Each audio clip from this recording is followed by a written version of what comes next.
Le site patrimonial Holy Trinity, c'est un lieu qui permet aux gens de vivre un plongeon dans l'histoire du développement des cantons de l'Est, mais aussi de vivre des rencontres autour de la culture et des arts. C'est le secret le mieux gardé de la région. C'est une petite église anglicane qui date de 1900 et qui a aujourd'hui une vocation principalement culturelle, mais qui accueille encore des offices religieux là, de temps à autre pendant l'année.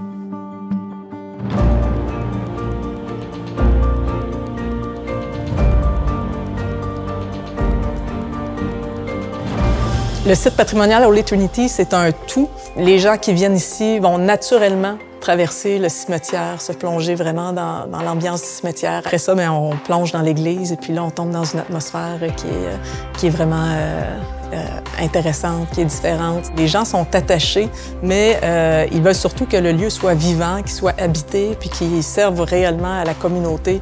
Il faut s'imaginer la fête d'Irlande avec 500 personnes sur le site, des petits chapiteaux montés partout, des gens avec leurs chaises, du cirque, la maquilleuse qui est là, les jeux gonflables derrière.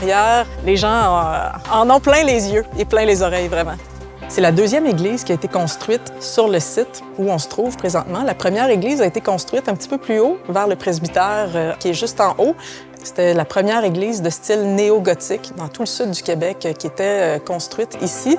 Malheureusement, en raison des fondations qui étaient un peu fragiles, l'église a été démolie et la communauté anglicane a reconstruit cette église-là dans laquelle on se trouve avec le bois de la région et qui est devenue vraiment un emblème du patrimoine anglo-protestant dans tous les cantons de l'Est. Donc, à travers l'architecture de l'église, on peut voir vraiment les traces de ce passage de différentes populations là, dans la région ici.